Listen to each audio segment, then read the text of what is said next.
8.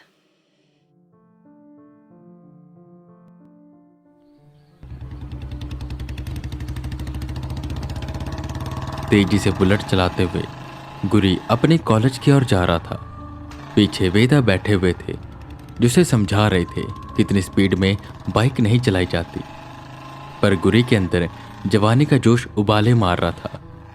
किसी तरह वो दोनों कॉलेज पहुंचे, पर कॉलेज के अंदर ना जाकर वो वेदा को बाहर कैंटीन में लेकर गया। वहां पर जाते ही उन्होंने सैंडविच ऑर्डर किया और कॉफी। उतनी देर में उसके कुछ लफंडर दोस्त भी वहां पर आ गए। उन्होंने भी क्लास से बंक किया हुआ था और ये हाल देखकर वेदा सोच में पड़ गए कि आजकल का यूथ कहाँ जा रहा है। वो केवल बंक करता है, पढ़ाई से भागता है, जबकि पहले के समय में विद्या को देवी मान के उसकी पूजा की जाती थी और आज वो बस केवल खुद को पढ़ा लिखा दिखाने का एक सर्टिफिकेट है। वेदा बार बार गुरु से पूछ रहे थे कि उन्हें उस खुई की कहानी बताते, पर वो यहाँ वहाँ आवारागर्दी करने में लगा हुआ था। कभी कॉलेज से बाहर जाता, कभी अंदर जाता, यहाँ वहाँ लोगों से मिलता। ऐसे ही वो मोड़ पर खड़ा हुआ था। तब वेदा को एकदम से गुस्सा आ गया, क्योंकि शाम हो चली थी और रात को उनका कुछ प्लान था। वो गुरी के सामने आए और बोले, क्या है ये सब? तुम अपनी जिंदगी के साथ कर क्या रहे हो आखिर? जिंदगी का एक एक पल कीमती होता है और तुम उसे ऐसे ही बर्बाद कर रहे हो। तुम्हारे जीवन का कोई उद्देश्य है या नहीं? देखो, मुझे तुम्हारे जीवन का तो नहीं पता, पर मेरे जीवन का एक उद्देश्य है और मेरे लिए मेरा एक एक पल कीमती है। तुम मुझे अगर बता सकते हो कि वहां पर क्या हुआ था और क्या उसके अंदर कैद है तो बताओ, वरना मैं जा रहा हूं। मैं अपने आप सब कुछ पता लगा लूंगा। मेरे पास इतनी काबिलियत है।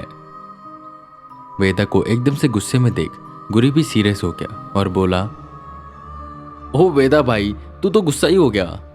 मैं तो तुझे बस यहाँ वहाँ घुमा रहा था। चल, जब तेरे को उसके बारे में जानना है और इतना ही ज्यादा जरूरी है तो मैं तुझे बता देता हूँ। उसमें क्या है?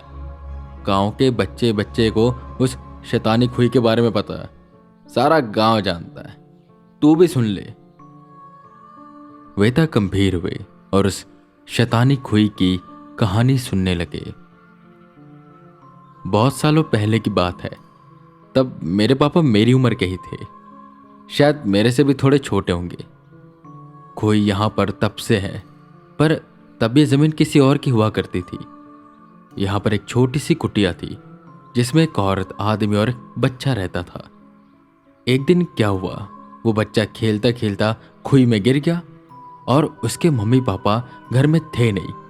उसके पापा दिहाड़ी करते थे और उसकी मम्मी झाड़ू पोछा दूसरों के घर में। वो बच्चा खुई में ही रहा और जब रात को उसके मम्मी पापा आए, देखा तो वो घर में था ही नहीं। लगा कहीं बाहर खेल रहा होगा। उन्होंने उसे बहुत ढूंढा, यहाँ वहाँ सब जगह ढूंढ लिया। आखिर में थक हार कर वो उस खुई के पास पहुंचे। देखा तो वहां पर खिलौना पड़ा था। उसके पापा ने ना आव देखा ना ताव, सीधा खुई में छलांग मारी और अपने बच्चे को बाहर निकाला। पर जब तक बाहर निकाला तब तक काफी देर हो गई थी। वो बच्चा मर चुका था। हालांकि उस खुई में इतना पानी था नहीं, वो ज्यादा गहरा नहीं था, पर क्योंकि वो सर के बल सीधा जमीन से टकराया तो उसका सर फट गया और पूरी खुई खूनो खून होगी। बच्चा छोटा था तो उसे जलाया नहीं, शायद होता होगा कुछ तो उसे दफना दिया, पर दफनाया कहाँ ये भी किसी को नहीं पता। पर उसके बाद से वो दोनों काफी दुखी रहने लगे। उनका कहीं मन ही नहीं लगता था और लगेगा भी कैसे? इकलौता बेटा था, इतनी छोटी उम्र में मर गया। पर 2 महीने के बाद वो लोग खुश रहने लगे। सबको लगा शायद अपनी जिंदगी में आगे बढ़ चुके हैं। पर वो जो उनकी खुशी थी ना, वो एक अजीब सी खुशी थी। वो रोज रात को घर में जाने का इंतजार करते और उस खुई के पास बैठे रहते। बहुत से गांव वालों ने देखा था, उसी खुई के पास बैठे वो पता नहीं क्या क्या करते रहते, अंदर देखकर बातें करते और पता नहीं क्या।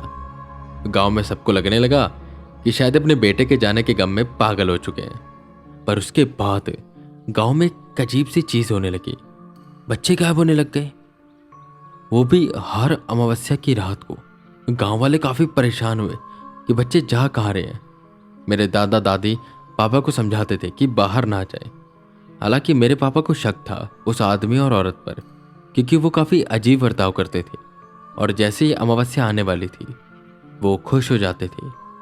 अमावस्या आने वाली हुई, सुखी गायब हो गया। सब उसे ढूंढने लगे। मेरे पापा को तो पहले से शक था। वो चुपके से रात को उस कुटिया के पास गए तो जो उन्होंने देखा उससे वो आज भी डर जाते हैं और ये डर उनकी आंखों में साफ साफ दिखाई देता है। जानते हो, मेरे पापा वहीं छुपकर बैठे हुए सब देख रहे थे। वहां पर वो दोनों आदमी और औरत नंगे बैठे हुए थे और सामने एक मटका पड़ा था। बगल में आग जल रही थी और वो उस मटके में आहुतियां दे रहे थे। वो सुखी बगल में बेहोश पड़ा था। इससे पहले मेरे पापा कुछ समझ पाते, वो आदमी ने बगल में पड़े गंडासे को उठाया। गंडासा एक काटने वाला हथियार होता है जैसे हसिया, और एक ही वार से उस सुखी का सर धड़ से अलग कर दिया और उसका खून उस मटके में डालने लगे। ये देख मेरे पापा तो बिल्कुल सिहर गए। तभी उन्हें अजीब सी आवाज आने लगी। ये आवाज ऐसे लग रही थी जैसे पानी से कोई बाहर आ रहा है और कोई गुर्रा रहा है। और जब उन्होंने खुई के पास देखा वो हिल गए। एक सर बाहर आ रहा था, एक शैतान का सर। उसके बड़े बड़े सींग थे, दो लाल आंखें, बिल्कुल राक्षस। वो बाहर आया और उस लड़के का सर खाने लगा, मतलब सुखी का। जितनी देर में उसे खा रहा था उस औरत और उस आदमी ने उस मटके को उठाया और उस कुएं में फेंक दिया। मेरे पापा ने इंतजार नहीं किया, वो सीधा गांव में भागते हुए गए। उस वक्त मेरे दादाजी सरपंच थे, तो सबको उठाया गया और सब मशाले लेकर उस खुई के पास आए और सब ने वो नज़ारा देखा।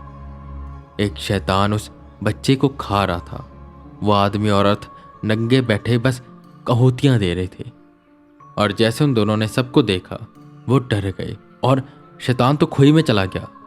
गांव वाले इतने गुस्से में थे कि उन्होंने सीधा उस झोपड़ी को आग लगा दी और उन दोनों को बांध दिया और बांधने के बाद जिंदा ही उस खुई में फेंक दिया। और मेरे पापा आज भी बताते हैं कि आखिरी वक्त तक वो दोनों आदमी और औरत बस ये चिल्लाते रहे कि मेरा बच्चा है वो, मेरा बच्चा है वो। और गांव वालों ने खुई में पेट्रोल डाला, फूंक दिया। पूरी रात वो खुई जलती रही। सबको लगा शायद वो राक्षस और वो आदमी औरत मर गए होंगे, पर हुआ उल्टा। और गांव में भूतिया घटनाएं होने लगी। लोगों के पशु कोई मारकर चला जाता, कोई उन्हें खा लेता। गांव में आतंक सा फैल गया। तब गांव में एक सिद्ध पंडित आए। उन्होंने इसका हल बताया और हल ये था कि कुएं को अच्छे से बंद कर दिया जाए, पर बिना उसके अंदर कुछ डाले। सीमेंट की ढाल बनाई गई। पंडित ने मंत्र पढ़ते पढ़ते लाल धागे को उसके ऊपर बांधा ताकि वो कभी बाहर ना आए। हालांकि 2 महीनों तक गांव वालों को गुर्राने के चिल्लाने की आवाज आती रही, पर फिर बंद हो गई। झोपड़ी जल गई थी, इलाका वीरान हो गया और वहां पर कोई नहीं जाता। उस खुई से आज भी लोग उतना ही डरते हैं जितना पहले डरते थे। और ये है कहानी उस खुई की। अब मुझे बताओ तुम क्या करोगे। वेदा ने सारी कहानी गौर से सुनी और मुस्कुराते हुए कहा, अब मैं जो करने जा रहा हूं उसे तुम सोच तक नहीं सकते। बस मुझ पर भरोसा रखो। और हाँ, आज रात हमें जाना है, क्योंकि वो शायद आज फिर से आएंगे उस कुएं को खोलने के लिए और उस शैतान को आजाद करने के लिए। मुझे जानना है कि इन सब के पीछे है कौन। वेदा इतना बोल पलटे। रात होने वाली थी तो वो सीधा निकल गए घर की ओर।